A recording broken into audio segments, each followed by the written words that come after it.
ये आकाशवाणी है। मृत्युहीन प्राण आज प्रस्तुत है आकाशवाणी वार्षिक पुरस्कार प्रतियोगिता 1987 में प्रथम पुरस्कार प्राप्त श्री आलोक भट्टाचार्य के बांग्ला नाटक मृत्युहीन प्राण का हिंदी अनुवाद। तो सुनिए नाटक मृत्युहीन प्राण। आज प्रस्तुत है इस नाटक की पहली कड़ी।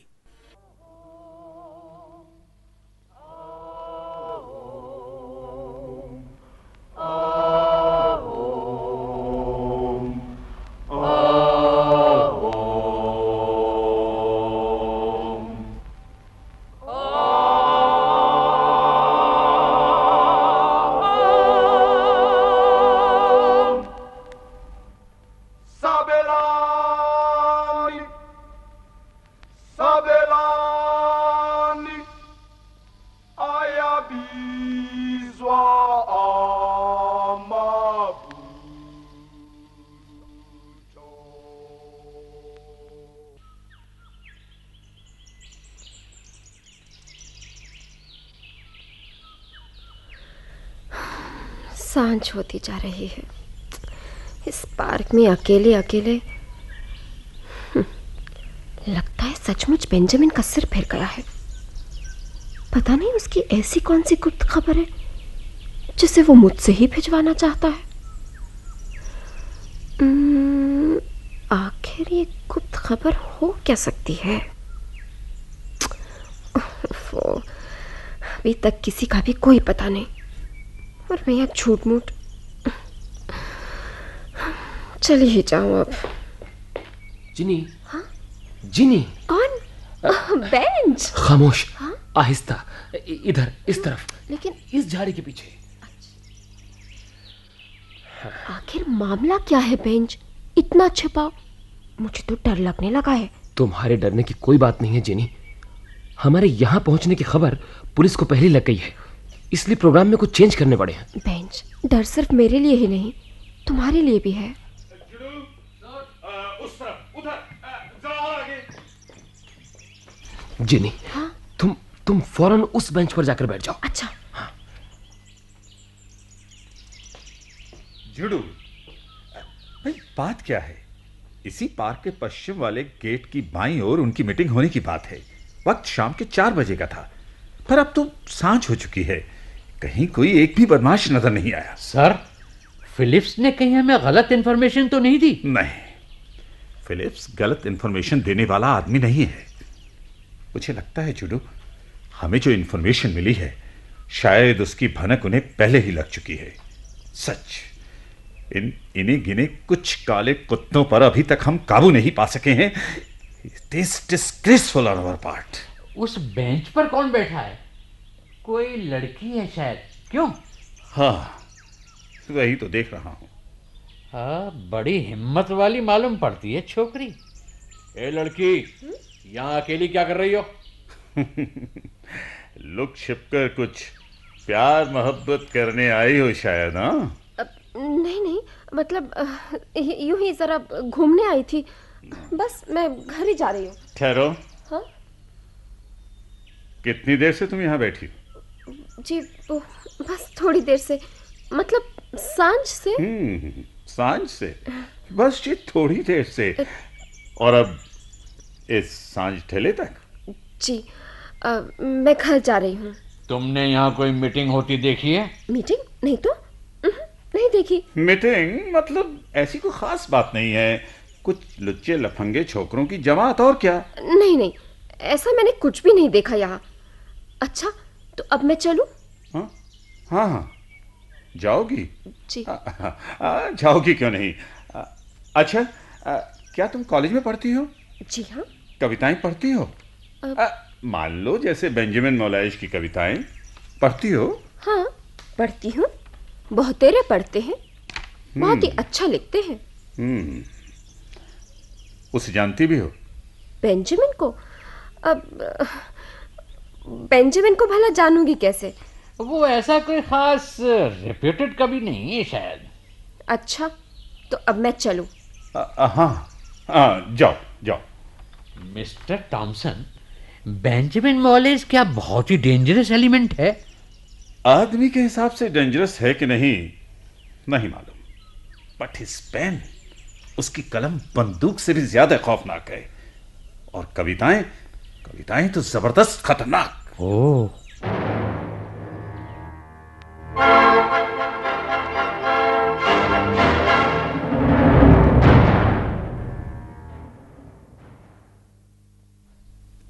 हाँ, मृत्यु देती नित्य नूतन आस जीवन की, मृत्यु के अधरों छिपी है, मृत्यु के अधरों छिपी है। सही शब्द नहीं सूझ रहा। मृत्यु के अधरों छिपी, हाँ, माँ। क्यों रे बेंच, क्या बात है? क्यों बुला रहा है? माँ, जल्दी से जरा इधर तो आना। सूप उतार कर अभी आती हूँ, जरा रुक। मुझे सही शब्द चाहिए ही, समय बहुत कम है। बस कुछ एक दिनों के बाद 16 जून को सोयोटो दिवस स्मरण का प्रोग्राम है। इसी बीच इसे प्रेस में भी देना है। क्या बात है बेंच, क्यों बुला रहा था? माँ सुनो, मृत्यु देती नित्य नूतन आस जीवन की, मृत्यु के अधरों छिपी है। ये मृत्यु के अधरों छिपी है के बाद क्या शब्द होगा? इसके बाद क्या होगा? अरे किसका क्या होगा? माँ सुनो ना, मृत्यु देती नित्य नूतन आस जीवन की, मृत्यु के अधरों छिपी है। ये छिपी है के बाद क्या शब्द होना चाहिए? मुझे नहीं मालूम, जाने क्या ऊटपटांग बके जा रहा है। ऊटपटांग नहीं है माँ, सुनो, मृत्यु का मतलब नहीं है अंत सृजन का, मृत्यु में है सार्थकता सार जीवन का, मृत्यु देती प्रेरणा प्रतिकार करने की, जुल्म का अन्याय का संहार करने की। चुप कर, दीवारों के भी कान होते हैं। नहीं माँ, अब चुप रहने से काम नहीं चलेगा। अब तो मजबूत गले से अपनी आवाज बुलंद करने का वक्त आ गया। नहीं बेंच, ऐसी बातें मुंह से ना निकाल। देखता नहीं, देश भर में दिन पर दिन कैसी कैसी घटनाएं घटती जा रही हैं। मैं तो देश के बाहर नहीं हूं माँ। घटनाएं जैसे जैसे आगे बढ़ेंगी वैसे वैसे हमें भी। खैर छोड़ो इन बातों को, पहले मेरी कविता के लिए जरा शब्द तो बताओ। कविता के लिए शब्द? हाँ। अच्छी बात है, तो फिर अपनी लाइन और एक बार बोल। सुनो, मृत्यु देती नित्य नूतन आस जीवन की, मृत्यु के अधरों छिपी है। इसके आगे, मृत्यु के अधरों छिपी है श्वास जीवन की। श्वास? कोई और शब्द बोलो माँ, कोई दूसरा शब्द बोलो ना। संतरास। संतरास? इस शब्द में जाने कैसी भीरुता मिश्रित नीचता की गंध है माँ। ये तो कायरों की निशानी है। अधरों प्यास शब्द जोड़ता है। हाँ, तो फिर इसे लिखो, मृत्यु के अधरों छिपी है प्यास जीवन की। ओ राइट, बिल्कुल ठीक शब्द है माँ। सच माँ हो माँ, तुम कवि बेंजामिन मोलेस की सचमुच की माँ हो। एक बहुत बड़ी कवित्री, बहुत बड़ी माँ। अरे अब छोड़ भी, पागल कहीं का। जीनी, आ बेटी, अंदर आ जा। बता, क्या खबर है? तेरे माँ बाप सभी अच्छे हैं ना? हाँ मौसी, सभी अच्छी तरह से हैं। वो परीक्षा नज़दीक आ पहुंची है, तभी बेंच से इकोनॉमिक्स के एक चैप्टर को समझने के लिए आई हूँ। अच्छी बात है, तुम लोग पढ़ाई लिखाई करो, मैं जरा रसोई घर में जाती हूँ। जी अच्छा। जीनी, कौन सी परीक्षा तुम्हारे नजदीक आ पहुंची है? बहुत ही भयंकर परीक्षा बेंच, उसे अग्नि परीक्षा भी कह सकते हो। अच्छा, होगी कोई। हाँ? पर इतना जरूर है कि तुम्हारी पहेलियों को समझ पाना मेरे लिए टेढ़ी खीर है। खैर, इस कविता को सुनो। मृत्यु देती नित्य नूतन आस जीवन की, मृत्यु के अधरों छिपी है प्यास जीवन की, गीत जीवन का सुनाने की लिए अभिलाष, संधि क्षण में पहुंचकर वे हुए घोर हताश, क्रूर निर्मम दानवी निर्लज्ज पंजों में जकड़कर सीसा उंडेला गर्म आंखों में। यह नहीं प्रतिवाद या संवाद की वेला, ये असह्य अन्याय हमने किस कदर झेला। रक्त रंजित राह पर बढ़कर करो जय घोष, सुप्त मन में रह न जाए उबलता आक्रोश। मृत्यु देती नित्य नूतन आस जीवन की, मृत्यु के अधरों छिपी है प्यास जीवन की। वाह वाह, क्या बात है बेंच, बहुत सुंदर, बहुत सुंदर। सफेद चमड़ी वाले पुलिस ऑफिसर तक तुम्हारी कविताओं को पढ़ते हैं। You are now a poet and in time you will be a great poet, bench. हाँ, वो पढ़ते हैं मेरी कविताओं को, इसीलिए तो मुझे छुप छुप कर भागते रहना पड़ रहा है। हाँ हाँ, हकीकत यही है। खैर, अच्छा बताओ, इकोनॉमिक्स का कौन सा चैप्टर पढ़ोगी? कोई भी चैप्टर नहीं पढ़ूंगी, पढ़ने नहीं आई हूँ। अरे, पढ़ने नहीं आई हो तो फिर किस लिए आई हो? किस लिए आई हूँ, क्यों आती हूँ, क्या तुम नहीं जानते? नहीं। कुछ भी नहीं समझते? बताओगी नहीं तो समझूंगा कैसे? सारी बातें मुंह से कहीं नहीं जा सकती बेंच, समझ लेनी पड़ती हैं। क्यों तुम्हारी बातें सुनने के लिए भागी चली आती हूँ? क्यों तुम्हारी कविताएं मुझे बेचैन कर डालती हैं? क्या तुम मेरी आंखों की भाषा पढ़ नहीं पाते? जिनी, तुम्हारी दृष्टि मेरे सीने में एक अजीब लहर सी पैदा कर देती है, मेरी कविताओं को अनुप्रेरित करती है। पर केवल इस तरह की अनुभूतियों को लेकर झूठ मूठ समय बर्बाद करने का वक्त अभी नहीं है जिनी। झूठ मूठ समय बर्बाद क्यों करेंगे बेंच? पर इसका मतलब ये तो नहीं है कि हम एक दूसरे की अनुभूतियों को सच कहकर स्वीकार ही ना करें। देखो, दिल की बात दिल में ही रहे तो ठीक है, क्या जरूरत है उसे बाहर सबके सामने खड़ी कर स्वीकृति जताने की? बेंच, तुम तो जानती हो मैं खतरनाक राहों का राही हूं। मेरी स्वीकृति का मतलब ही है तुम्हारे ऊपर अतिरिक्त खतरे का बोझ लाद देना। सो मैं वैसा कतई नहीं करना चाहता जिनी।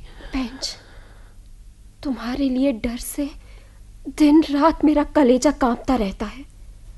भारी बूटों की आवाज कानों में आते ही मैं चौंक चौंक जाती हूं।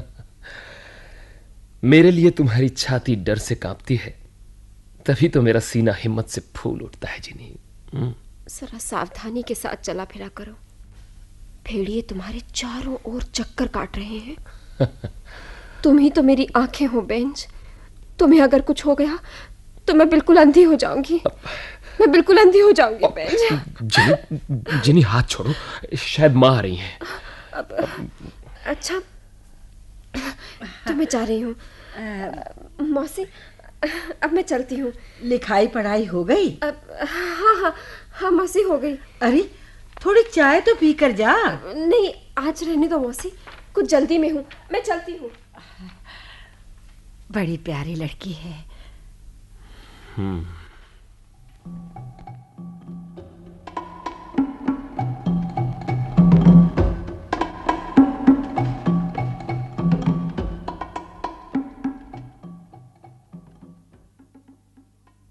सर, बहुत ही भला लड़का है। जहां तक मुझे खबर मिली है, बेंजामिन मॉलियस जैसा लड़का उस मोहल्ले में दूसरा और कोई है ही नहीं। लिखाई, पढ़ाई, स्वभाव, चरित्र। Will you stop, Judu? Yes sir, yes mister Thomson. मैं तो कुछ नहीं जानते तुम। उसकी लिखी कविताएं पढ़ी हैं तुमने? नहीं, पर मैं कविताओं का हर शब्द एक एक बुलेट है, और उन सब का इस्तेमाल किया गया है श्वेत सरकार यानी हम लोगों के खिलाफ। पर बात ऐसी है सर कि मुझे जो इन्फॉर्मेशन मिली सारी गलत है। बेंजामिन मोलाइस भला लड़का है, उन ब्लैक स्वाइनों के लिए, हमारे लिए नहीं, इस बात को याद रखो। Yes sir. तुम्हें पता है, हमारे सबसे ज्यादा वफादार इन्फॉर्मर फिलिप स्लेपी का इन लोगों ने ही खून किया है। अच्छा, इनकी इतनी हिम्मत! तब तो फौरन इनके खिलाफ कार्रवाई ना करने से दूसरों का मनोबल टूट जाएगा सर। यस, चारों ओर से कॉम्बिंग अभियान शुरू कर दो। काले कुत्तों का एक भी पिल्ला बच ना निकले। Okay sir. मेरा नाम टॉमसन है। स्टेट सिक्योरिटी डिपार्टमेंट के टॉमसन द टेरर को भला कौन नहीं जानता। हमारे लोगों पर हाथ उठाकर सोचा है बच निकलोगे बच्चों? सारा कुछ जलाकर राख कर डालूंगा। Come on Chidu. Yes sir.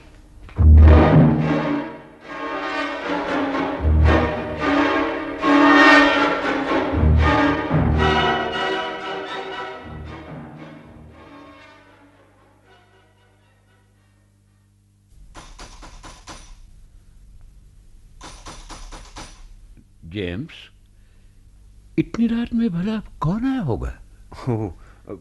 मैं तो तुमसे कहना ही भूल गया बाबू। आज जोहान्सबर्ग गणतंत्र के फ्रंट की एक मीटिंग होगी यहाँ। लगता है वही सब आए हैं। देखता हूं। तो जेम्स तुम भी? हाँ बाबू, मेरे जैसे हजारों हजार लड़के अपनी जिंदगी को दांव पर लगाए जूझ पड़े हैं जिस स्वाधीनता की लड़ाई में, उस लड़ाई में मैं भी शरीक हूं बाबू। आइए आइए मिस्टर जैकब। नमस्कार। नमस्कार। नमस्कार मिस्टर खापड़कर। नमस्कार। अरे बेंस, अंदर आ जाओ ना। मां, हम तुम्हारे वही बेटे हैं। इस बार जीवन की आशा को लौटा लाए हैं। अटल विश्वास का एक कमल खिलाया है मां। ये क्या तुम्हारी कविता है बेंच? नहीं, एंगोला के प्रसिद्ध कवि ऑगस्टिनो नेटो की है।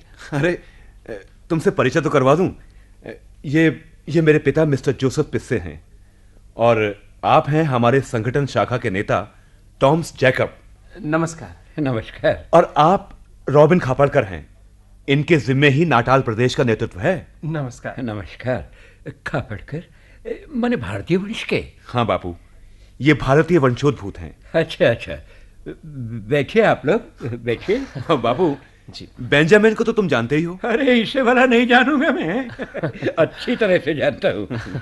यही तो है हमारा कवि सिपाही, जिसकी कलम से फूट निकलती है काले लोगों के रुदन खून पसीने से लिखी कविताएं। नहीं नहीं, ऐसा न कहिए। भला मुझ में इतनी ताकत कहाँ? अरे भाई, किसकी ताकत कितनी है और वो कहाँ छिपी रहती है, इसे वो खुद भी नहीं जानता। देखिए, अब इस तरह से मुझे ऊपर ना उछालिए मिस्टर जैकब। मैं तो मातृभूमि का एक मामूली अदना सा सेवक हूँ। अच्छा भाई, तुम लोग बातें करो, मैं जरा चाय का पानी चढ़ा। ठीक है बापू। बापू, पानी जरा ज्यादा ले लेना, और भी 4-5 जने आएंगे। अच्छा।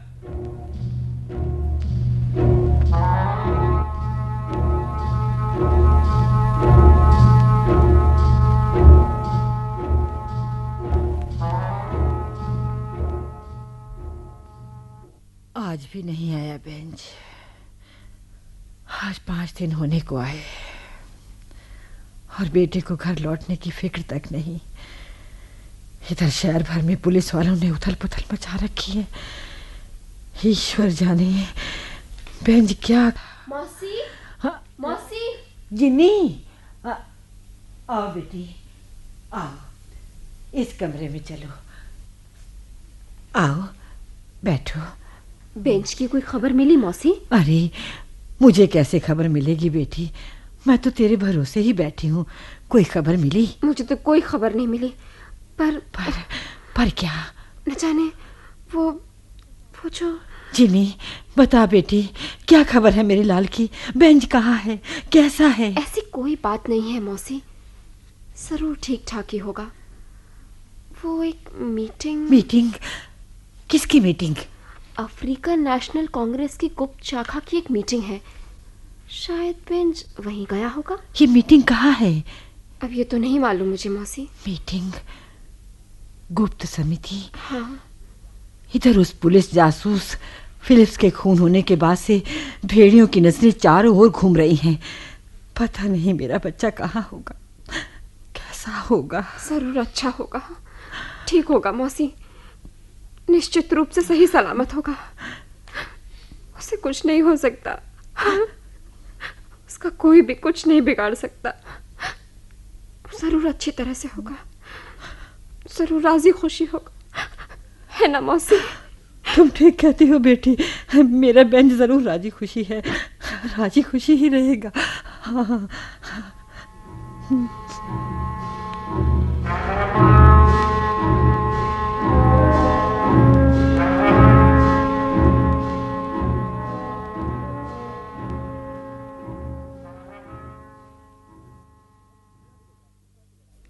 बिल्कुल। इस वक्त हमारी स्वाधीनता की लड़ाई जनयुद्ध में बदल चुकी है और यही वजह है कि स्वाभाविक रूप से हमारी जिम्मेदारी पहले से कहीं ज्यादा बढ़ गई है। इसी सिलसिले में मिस्टर जैकब, मेरा यह निवेदन है कि आज अपनी गुप्त शाखा गठन के पूर्व इतिहास की जानकारी सबको दे दी जाए, क्योंकि हमारे बहुत से लोग ऐसे हैं जिन्हें इसके बारे में कुछ भी नहीं मालूम। हालांकि उनके लिए भी यह सब कुछ जानना जरूरी है। मैं समझता हूं इसी क्षण इस बात को भी निपटा लेना उचित होगा। इस बारे में आप लोगों की क्या राय है? बिल्कुल, मिस्टर रॉबिन खापड़कर का सुझाव एकदम सही है। लेकिन इस बात का भी ख्याल रखना होगा कि हम स्वाधीनता संग्राम के मूल स्रोत से कहीं कट ना जाएं, खासकर आम जनता से कहीं दूर ना हो जाएं। तो फिर सुनिए, सन 1952 में चंद काले लोग पैदल चलकर श्वेत आदमियों के खेल कूद के लिए सुरक्षित इलाके में घुसे थे, रंग भेद नीति के खिलाफ अपनी आवाज बुलंद करने के लिए। उस दिन की उस घटना ने धीरे धीरे आगे चलकर सारे राष्ट्र में अहिंसक प्रतिवाद का रूप ले लिया और उस प्रतिवाद के कंठों को दबोचने के लिए शार्पेविले की सरकार ने एक जघन्य तरीका अपनाया था। हाँ, 700 राउंड गोली चली, 67 लोग मरे और 186 घायल हुए। उसके बाद ही केवल अफ्रीका की राष्ट्रीय कांग्रेस ने उमखंटो उई सिजुई अथवा राष्ट्रीय बख्तरबंद के नाम से एक सशस्त्र वाहिनी गठित करने का प्रस्ताव पारित किया। कौन हो सकता है? कौन है? कौन है? अरे, ये तो जोन्सबर्ग के कम्युनिस्ट नेता मिस्टर रोयांगा की आवाज है। जेम्स, जल्दी से दरवाजा खोलो। कैसे हुआ ऐसा? क्या बात है? क्या हुआ? इतना खून! खून है क्या? किसने ऐसा किया? पुलिस ने? ईश्वर, यहाँ आने के लिए निकला था, बाद में मालूम हुआ कि कर्फ्यू लग गया। चक्कर काट कर गलियों से आ रहा था कि अचानक देखा अफसर टॉमसन अपने दल बल के साथ सामने मेरी ओर चला आ रहा है। ओह, तब तो उन्होंने आपको जरूर देख लिया होगा। हाँ, देख ही लिया था, तभी तो चेस किया मुझे। मैं एक ऊंची दीवार फांद कर इस ओर भाग आया, लेकिन इसके पहले एक गोली लगी मेरे पैर में। ठहरिए, पहले मैं ये बैंडेज बांध दूं। देखो, जैसे भी हो, रोयांगा को अभी इसी वक्त डॉक्टर मॉरिस के पास ले जाना होगा। हाँ, कंधे के सहारे चल सकेंगे ना? जरूर चल सकूंगा। तो फिर बस अब चलिए, और देर करना ठीक नहीं। आइए, पीछे वाले दरवाजे से निकलकर बाईं ओर नहर के रास्ते से चले जाइए। ईश्वर इनकी रक्षा करे। जेम्स, बेटे, अब हमें क्या करना चाहिए? बाबू, दरवाजा जरा देर से खोलना। अच्छा, आता हूं।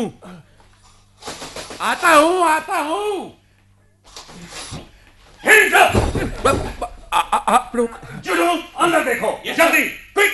कहां है ये सब? ओह, तो आप ही जोसेफ पिस्से हैं? जी हाँ सर। ये कौन है? सर, लड़का है। क्या नाम है तुम्हारा? जी, जेम्स पिस्से। वाले का दरवाजा खुला है, लगता है उसी ओर से भागे। आखिर मामला क्या है सर? कुछ भी तो समझ में नहीं आ रहा है। हाथ नीचे कीजिए, अभी समझ में आ जाएगा।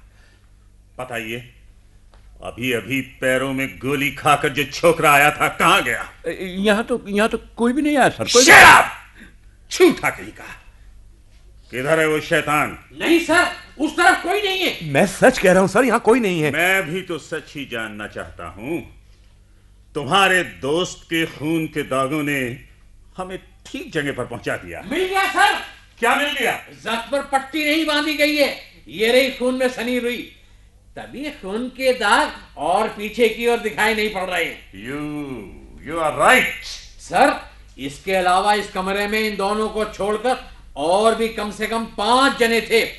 अभी कुछ एक मिनट पहले उन लोगों ने यहाँ बैठकर चाय की चुस्कियां ली हैं। ये देखिए, चाय के 7 कप पड़े जो अभी भी ठंडे नहीं हो पाए हैं। तो मिस्टर जोसेफ पिस्से, अब जरा बताइए तो सही, आपने अपने उस मेहमान का कहां चालान कर दिया? समझ तो रहे हैं, हम सब कुछ जान चुके हैं। नहीं, मतलब हाँ सर, अभी थोड़ी देर पहले एक आदमी उधर। हम लोग उसे बिल्कुल नहीं जानते हैं सर। मैंने तुमसे नहीं पूछा है। हाँ, तो आप कहिए। हाथ में बंदूक लिए एक अनजान आदमी अचानक घुस आया सर। उसने हमें डराकर जख्म पर पट्टी बांधने को मजबूर कर दिया। फिर झूठी कहानी करने लगा। सर, ये आप क्या कर रहे हैं? एक बूढ़े आदमी को आप लोग क्या हैं? You rascal! सर, जेम्स मेरी एकमात्र संतान है। कहिए आप क्या जानना चाहते हैं? क्या जानना चाहते हैं? बाबू, तुम्हारे मुंह से राज की कोई बात निकलने पर भी ये हमें छोड़ेंगे नहीं। बिल्कुल खत्म कर डालूंगा। चुडू, उसे मेरे पास दो। मिस्टर पेत्से, 1 से 10 गिनने के बीच जो कुछ भी जानते हैं फौरन बता दीजिए, वरना मेरी छोटी सी नली का गरम सीसा जेम्स की खोपड़ी को छेद कर पार हो जाएगा। और बाबू, एक जेम्स के मरने से हजारों हजार जेम्स पैदा होंगे, पर मैं विश्वासघातक का बेटा होकर जीना नहीं चाहूंगा बाबू, कभी नहीं, कभी नहीं। सोच लीजिए, तो फिर आप अपने खानदान के आखिरी चिराग की मौत की वजह खुद ही बन रहे हैं। ये नहीं। 1 2 3 4 5 6। नहीं, रुकिए साहब, रुकिए बाबू, नहीं बाबू। 7 8 9। ठहरिए। Hands up! Sorry, Benjamin. That great poet.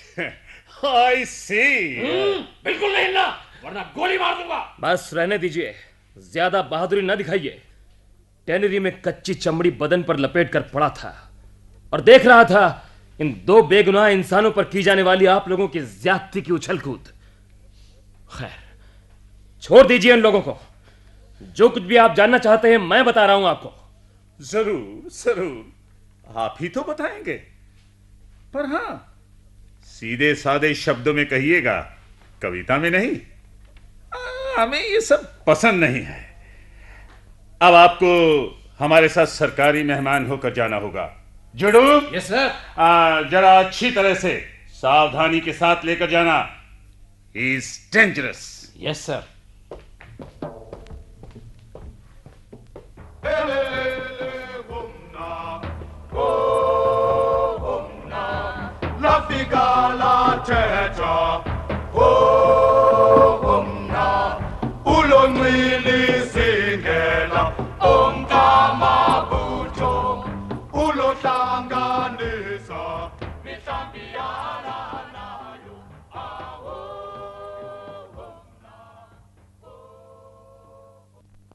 मृत्युहीन प्राण।